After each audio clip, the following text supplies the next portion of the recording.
3 ಉಪಚುನಾವಣೆ ಇದು ಯಾವುದೇ ಕಾರಣಕ್ಕೂ ಮುಂದಿನ ವಿಧಾನಸಭೆ ಚುನಾವಣೆ ದಿಕ್ಸೂಚಿ ಅಲ್ಲ.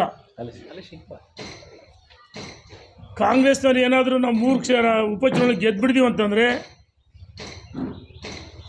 ಅವರೆಲ್ಲ ತೇಲಳ್ಳಿ, ಸಂತೋಷ ಪಡೋ ಸವಳ್ಳಿ. ನಾವು ಜನಾದೇಶನೂ ಒಪ್ಕೊಂಡಿದ್ದೀವಿ.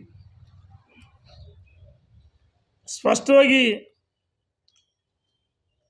ಅಧಿಕಾರ ಬಲ, ಹಣ ಬಲ, ತೋಳ್ಬಲ ಎಲ್ಲವನ್ನೂ ಬಳಸ್ಕೊಂಡು ಅವರು ಆಮೇಲೆ ಒಂದೊಂದು ಕ್ಷೇತ್ರಕ್ಕೆ 10 ಜನ ಸಚಿವರನ್ನ, 30 ಜನ ಹಾಲಿ ಶಾಸಕರನ್ನ, ಮಾಜಿಗಳು ಬಿಟ್ಟು, ಮುಖಂಡಗಳು ಬಿಟ್ಟು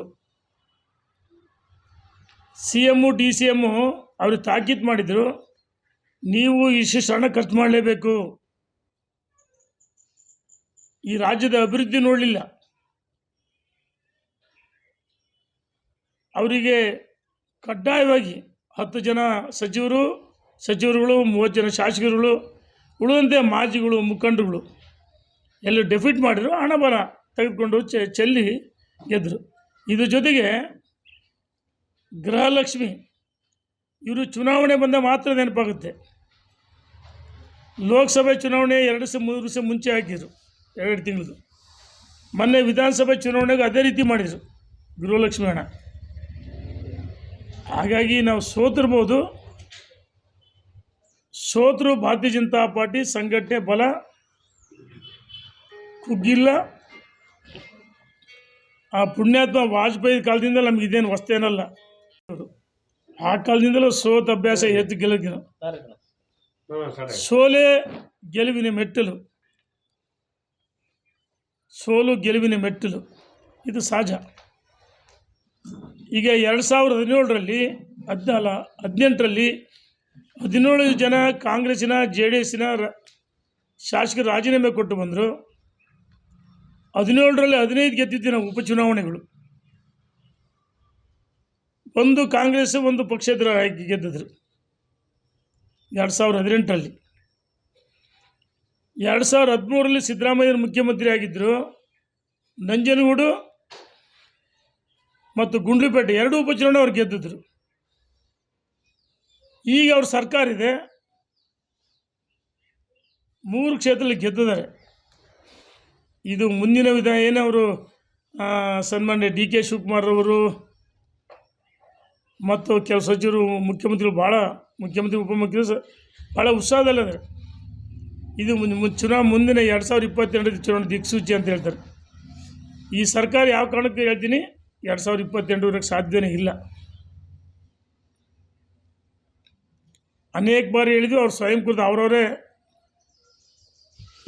ಅವರ ಸ್ವಯಂಕೃತ ಸರ್ಕಾರ ಪತನ ಆಗೇ ಆಗುತ್ತೆ.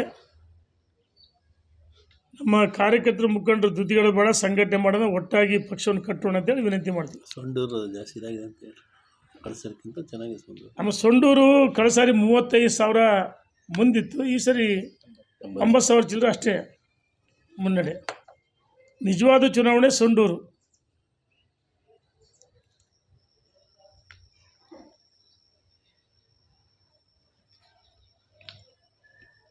Thank you.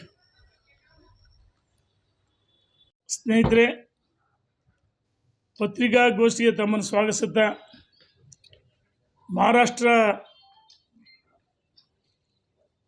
ಭಾರತೀಯ ಜನತಾ ಮತ್ತು ಇದೇನು ಮಹಾರಾಷ್ಟ್ರ ಅಗಾಡಿ ಅಂತಾರೆ, ಮಾಯುತಿ ಅಗಾಡಿ ಅವ್ರದ್ದು ನೇತೃತ್ವ ಅಂದರೆ NDA ಒಕ್ಕೂಟ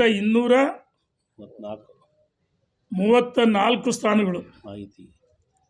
ಅದರಲ್ಲಿ ವಿಶೇಷವಾಗಿ ಮಹಾರಾಷ್ಟ್ರದ ಭಾರತೀಯ ಜನತಾ ಪಾರ್ಟಿಯ 133 ಸ್ಥಾನಗಳನ್ನು ಆಯ್ಕೆ ಮಾಡಿದ್ದಾರೆ. ಮಹಾರಾಷ್ಟ್ರದ ಪ್ರಜ್ಞಾವಂತ ಮತದಾರರು INDA ಸಾರಾಸಗಟಾಗಿ ತಿರಸ್ಕಾರ ಮಾಡಿದ್ದಾರೆ. ವಿಶೇಷವಾಗಿ ಮಹಾರಾಷ್ಟ್ರದ ಪ್ರಜ್ಞಾವಂತ ಮತದಾರರಿಗೆ ಭಾರತೀಯ ಜನತಾ ಪಾರ್ಟಿ ನಾವು ಅಭಿನಂದನೆ ಸಲ್ಲಿಸ್ತಾ ಇದ್ದೀವಿ. ಮತ್ತು ಜಾರ್ಖಂಡ್ನಲ್ಲಿ ಅವ್ರದ್ದೇ ಪಾರ್ಟಿ ಏನು ಅವ್ರದ್ದು ಒಕ್ಕೂಟ ಇತ್ತು, ಅಧಿಕಾರಕ್ಕೆ ಬಂದಿದೆ. ಇದರಲ್ಲಿ ಏನು ಆಶ್ಚರ್ಯ ಇಲ್ಲ. ಆದರೆ ಕಾಂಗ್ರೆಸ್ ಎಲ್ಲ ಕಡೆ ಹೀನಾಯ ಸೋತಿದೆ. ಕಾಂಗ್ರೆಸ್ ಹೀನಾಯವ ಸೋತಿದೆ. ಮತ್ತು ನಡೆದಂಥ ಎಲ್ಲ ಉಪಚುನಾವಣೆಗಳಲ್ಲಿ ಬೇರೆ ಬೇರೆ ಉತ್ತರ ಪ್ರದೇಶ, ರಾಜಸ್ಥಾನ್, ಬೇರೆ ಬೇರೆ ರಾಜ್ಯಗಳಲ್ಲೂ ಸಹ ಅತಿ ಹೆಚ್ಚು ಸ್ಥಾನದ ಭಾರತೀಯ ಜನತಾ ಪಾರ್ಟಿ ಆಯ್ಕೆಯಾಗಿದೆ. ಕರ್ನಾಟಕದಲ್ಲಿ 3 ಉಪಚುನಾವಣೆ ಫಲಿತಾಂಶ ಇದು ಮುಂದಿನ ವಿಧಾನಸಭೆ ಚುನಾವಣೆ ದಿಕ್ಸೂಚಿ ಅಲ್ಲ. ನಮ್ಮ ಕಾರ್ಯಕರ್ತರು ಮುಖಂಡರಿಗೆ ವಿನಂತಿಯನ್ನು ಮಾಡ್ತೀವಿ, ಯಾರೂ ಧೃತಿಗೆಡಬಾರ್ದು. ಇದು ಸಹಜ. ಸರ್ಕಾರ ಪರವಾಗಿ ಬಂದಿದೆ ಅವರು ಚುನಾವಣೆ, 3 ಉಪಚುನಾವಣೆ. ಒಂದು ಈ 3 ಉಪಚುನಾವಣೆ ಸೋಲಿಗೆ 3 ಉಪಚುನಾವಣೆ ಸೋಲಿಗೆ ಮೈನಾರಿಟೀಸ್ ಮತಗಳು ಒಂದೂ ಬರಲಿಲ್ಲ.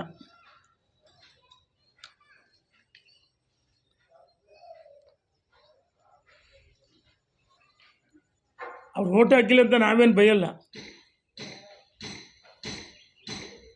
ಅವ್ರಿಗೆಲ್ಲ ಒಂದು ಕಡೆ ಈ ಕಾಂಗ್ರೆಸ್ಸಿನ ಬಗ್ಗೆ ವ್ಯಾಮೋಹ.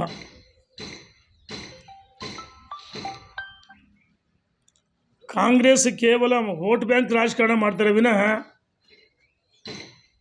ಅವ್ರಿಗೆ ಪ್ರಚೋದನೆ ಮಾಡಿ ಅವ್ರನ್ನ ಕೋಮುವಾದಿಗಳು ಮಾಡ್ತಾರೆ. ಆದರೆ ಅವರಿಗೆ ಶಿಕ್ಷಣ ಮೂಲಭೂತ ಸ್ವಲ್ಪ ಇವರೇನು ಮಕ್ಕಳಿಗೆ ಶಿಕ್ಷಣ ಕೊಡ್ರಿ ಮತ್ತೊಂದು ಮಾಡಿ ಹೇಳಲ್ಲ. ಕೇವಲ ಮತ ಬ್ಯಾಂಕ್ ರಾಜಕಾರಣ ಮಾಡ್ತಾರೆ. ನಮಗೆ ಅವ್ರ ಮತಗಳು ಕೊಡಲಿಲ್ಲ. ಇನ್ನು ಅಧಿಕಾರ ಬಲ, ಅಧಿಕಾರ ಬಲ, ತೋಳುಬಲ, ಹಣಬಲ, ಈ 3 ಯಂತ್ರ ದುರುಪಯೋಗ. ಒಟ್ಟದು ಸರ್ಕಾರಿ 2ನೇ ತಾರೀಕು, ನಾಳೆ ಮಂಗಳವಾರ 26ನೇ ತಾರೀಕು ಸುರದಾ ವೀರೇಂದ್ರ ಪಾಟೀಲ್ ಕಲ್ಯಾಣ ಮಂದಿರದಲ್ಲಿ ಹುಟ್ಟುಹಬ್ಬ ಇದೆ. ಸಹಸ್ರಾರು ಜನ ಸೇರ್ತಾರೆ. ಒಂದು ದಾವಣಗೆರೆ ಸುಧಾ ವೀರೇಂದ್ರ ಪಾಟೀಲ್ ಕಲ್ಯಾಣ ಮಂದಿರ. ಸನ್ಮಾನ್ಯ ಯಡಿಯೂರಪ್ಪನವರು ಮುಖ್ಯ ಅತಿಥಿಗಳಾಗಿ ಪಾಲ್ಗೊಳ್ತಾ ಇದ್ದಾರೆ. ಹೌದು, 26 ಮಂಗಳವಾರ BSY ಅಷ್ಟೇ. ಇನ್ನುಳಿದಂತೆ ಎಲ್ಲ ಮುಖಂಡರು, ವಿಶೇಷವಾಗಿ ಯಡಿಯೂರಪ್ಪನವ್ರು ಕರಿಬೇಕಂತ ಎಲ್ಲರೂ ತೀರ್ಮಾನ ಮಾಡಿ ಅವ್ರನ್ನ ಆಹ್ವಾನ ಮಾಡಿದ್ದಾರೆ. ಯಡಿಯೂರಪ್ಪನವ್ರು ಆಗಮಿಸಿದರೆ ಪಕ್ಷಾತೀತ ರವೀಂದ್ರನಾಥ್ರವರು ಈ ಜಿಲ್ಲೆಯ ಭಾರತೀಯ ಜನತಾ ಪಾರ್ಟಿ ಕಟ್ಟಿದ್ದ ಭೀಷ್ಮ, ರೈತ ಹೋರಾಟಗಾರರು. ಹಾಗಾಗಿ ಪಕ್ಷಾತೀತವಾಗಿ ರೈತ ಬಂಧುಗಳು, ಸಂಘಟನೆ ಪ್ರಮುಖರುಗಳು ಮತ್ತು ಭಾರತೀಯ ಜನತಾ ಪಾರ್ಟಿ ಕಾರ್ಯಕರ್ತರು, ಮುಖಂಡರು ದೊಡ್ಡ ಸಂಖ್ಯೆಯಲ್ಲಿ ಸಾರ್ವಜನಿಕ ಬಂಧುಗಳು ಆಗಮಿಸಬೇಕಾಗಿ